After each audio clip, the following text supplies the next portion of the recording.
اعوذ باللہ من الشیطان الرجیم بسم اللہ الرحمن الرحیم ذالک بأنہم شاقوا اللہ ورسولہ ومن یشاقق اللہ ورسولہ فإن اللہ شدید العقاب ذالکم فذوقوہ وان للکافرین عذاب النار صدق اللہ العظیم۔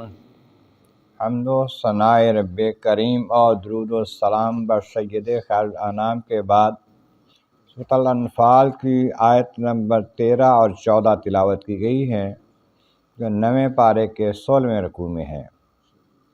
اس سے پہلی آیتوں میں فرمایا گیا کہ جب آپ کا رب فرشتوں سے کہہ رہا تھا میدان بدر میں کہ میں تمہارے ساتھ ہوں، یعنی میری مدد تمہارے ساتھ ہے، میری حمایت تمہارے ساتھ ہے،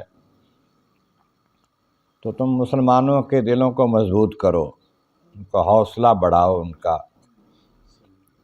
ثابت قدمی کے لیے ان کو رغبت دو، تو میں کافروں کے دلوں میں رعب ڈال دوں گا مسلمانوں کا، اور تم مارو ان کی گردنوں کے اوپر اور ان کے ہر جوڑ پر مارو۔ اب یہ تو ہوا کہ مسلمانوں کی ڈار بند گئی، حوصلہ ہو گیا، انہوں نے دیکھا کہ ہم آگے بڑھتے ہیں تو کوئی اور ہم مار دیتا ہے ہمارے دشمن کو۔ کافروں کے دلوں میں رعب بھی ڈال دیا گیا، بھاگے۔ اس کی ایک مثال آتی ہے، حضور نبی کریم علیہ السلام کے چچا تھے عباس رضی اللہ عنہ، مکہ مکرمہ میں رہتے تھے۔ ان کا ایک غلام، اس کا کہنا ہے کہ ہم مکہ میں رہتے تھے، حضور نبی کریم صلی اللہ علیہ وسلم چلے گئے، ہمارے گھر میں ایمان آ چکا تھا، اسلام۔ عباس کی زوجہ جو تھی نا، بیوی، وہ مسلمان ہو چکی تھی، ام فضل، اور میں بھی مسلمان ہو چکا تھا، لیکن ایمان ظاہر نہیں کرتے تھے۔ عباس مالدار تھے، چودھری تھے، تو ان کے ساتھ تعلقات بھی تھے لوگوں کے، کافروں کے، سرداروں کے، تو وہ اپنا ایمان ظاہر نہیں کرتے تھے، یعنی دل میں بات ٹھیک ہے لیکن نہیں اعلان نہیں کرتے تھے۔ کافر سردار جو تھے وہ کچھ تو چلے گئے جنگ میں، کچھ نہیں گئے۔ ابو لہب نہیں گیا، ابو جہل تو چلا گیا اور مارا گیا وہاں پر۔ تو ان کو مجبور کیا گیا حضرت عباس کو، تو وہ چلے گئے، وہاں جنگ میں قید ہو گئے، پکڑے گئے، مسلمانوں نے گرفتار کر لیا۔ بعد میں ان کے بیٹے نے ان سے کہا، ابا جی، جس بندے نے تمہیں پکڑا تھا میدان بھائی، وہ تو چھوٹا تھا بندہ ہے، گٹھا تھا، تو آپ سے تو بہت کمزور تھا، آپ اس کو مٹھی میں پکڑ سکتے تھے، کیسے اس نے آپ کو پکڑ کے گرفتار کر لیا؟ کہتے ہیں یہ نہ کہو، وہ مجھے پہاڑ جتنا لگتا تھا اس وقت، یہ ہے رعب ذوب ڈالا اللہ نے ان کے دلوں میں، تو وہ چھوٹا بندہ بھی ان کو پہاڑ جتنا لگتا تھا، وہ ڈر گئے ان سے۔ اس سے پتہ چلتا ہے کہ یہ اس کا معنی ہے کفر الرعب، کافروں کے دلوں میں مسلمانوں کا رعب ڈال دیتا ہوں۔ وہ اتنا رعب ڈال دیا کہ چھوٹا سا بندہ جو ہے وہ بھی اس کا ایسا لگتا ہے جتنے پہاڑ ہے، پکڑ کے لے گئے ان کو۔ یہ فرشتوں کو کہا کہ مارو ان کو، جوڑوں پر مارو، ان کے گردنوں پر مارو ان کو۔ اب یہ کیوں کہا؟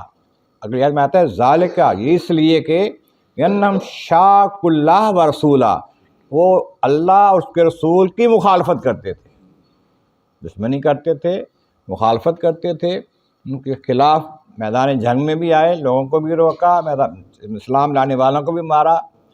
تو یہ مخالفت کی وجہ سے اللہ کریم نے مسلمانوں کو اور فرشتوں کو کہا کہ مارو ان کو، گردنوں پر، ان کے جوڑوں پر مارو۔ اگر مخالفت نہیں کرتا اللہ نبی کی، دین کوئی اور ہے تو چل جاتا ہے، جب مخالفت کرتا ہے، مقابلے پہ آتا ہے، سختی کرتا ہے، مسلمانوں کو، ایمان والوں کو، اللہ کے نبی کو غلط کہتا ہے، برا بھلا کہتا ہے، تو اس سے بات بنے گی نہیں۔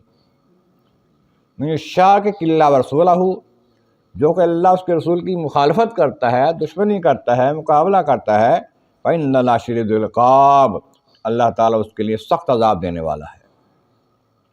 وہ عذاب دیا جائے گا کہ اللہ تعالیٰ جل شانہ اور اس کا رسول اور اس کے رسول کے ماننے والے اللہ کی جماعت ہیں، اللہ کا گروہ ہے، اللہ کا لشکر ہیں، تو مقابلے والے کو پھر اس کا مقابلہ کرنا پڑے گا۔ تو اللہ تعالیٰ جل شانہ سخت عذاب دینے والا ہے۔ ذالکم فذوقوہ، اب یہ تو چکھو تم جو بدر میں میدان میں تمہیں مار چکھائی ہے، 70 بندے مار دیے، 70 قید کر لیے، باقی بھاگ گئے مال چھوڑ کے، لیکن من للکافرین عذاب النار، کافروں کے لیے دوزخ کا عذاب بھی تیار ہے۔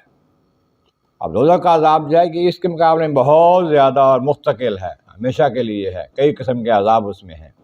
تو دنیاوی عذاب جتنا بھی ہو، جان چلی جائے یہ معمولی ہے، وہاں تو جان بھی نہیں جانی، ترلے لے گا کہ میری جان نکل جائے، میں ختم ہو جاؤں، لیکن جان نہیں نکلے گی۔ اللہ تعالیٰ کی بارگاہ عالیہ میں عرض مولا کریم محبوب کریم کا صدقہ قرآن کریم کا فہم اور اعمال صالح نصیب فرما۔ وآخر دعوانا ان الحمد للہ رب العالمین۔